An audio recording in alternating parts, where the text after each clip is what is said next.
In the Kingdom of Saudi Arabia, some might say the most precious commodity is not oil, but a resource many in the world take for granted: water. Civilization existed without oil, but no civilization could exist without water. In Saudi, the problem of water scarcity is acute. The Kingdom of Saudi Arabia is about the size of Texas, and they have a population of 40 million. They have no surface water, they have no rivers, they have no lakes.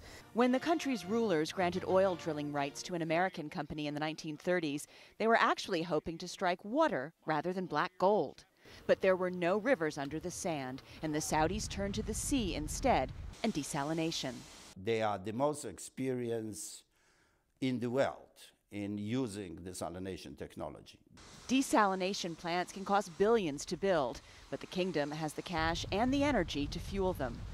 Americans supplied the original technology, but the Koreans and others are now big players in the game, and all are learning from the Saudi experience. The Saudis have been desalinating for decades, so I think we can learn a lot about long-term operation, long-term reliability. It's a growth industry.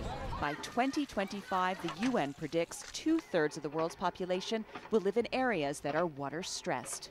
Surprisingly, southeast England is considered water-stressed, basically because it is so densely populated that even with all this rain, there is still not enough water to go around.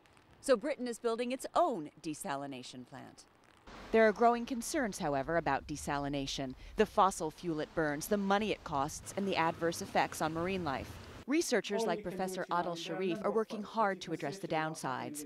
He believes access to water will be the greatest challenge of this century. There might be wars in the region, for example, in the Middle East or elsewhere in the world around water. With 97% of the world's water locked up in oceans, there is a massive incentive for those in the business of desalination to keep working to get the technology perfect. Amy Kellogg, Fox News.